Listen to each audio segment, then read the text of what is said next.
ଶୁଣିଲୁ ତ ବାପା ସମ୍ଭାବନା କଣ କହିଗଲେ ଏଥର ତୋ ବାଟରେ ତୁ ମୋ ବାଟରେ ମୁଁ। ସତରେ ଚାଲିଯିବି। ତା ନହେଲେ ସେମାନେ ମତେ ପୋଲିସରେ ଦେଇଦେବେ। ଦେଖ ସତରେ ଚାଲିଯିବି କହୁଛି। ମୁଁ ବି ମିଛରେ କହୁନି।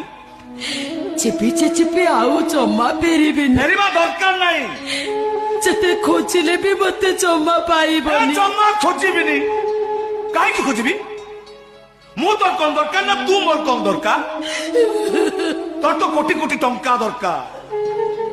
କେତେ ବୁଝେଇଛି ଏବେ ତୁ କାନ୍ଦିବୁନି କାନ୍ଦିବ କିଏ? ପୁନି ତୁ ମତେ ମାରିଲି। ହଁ ମାରିଲି। କିନ୍ତୁ କାହିଁକି? ତମେ ମତେ ଆଗରୁ ମାରି ନଥିଲ କାହିଁକି?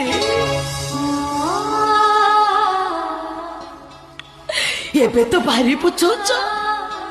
ଭାରି ସ୍ୱାମୀ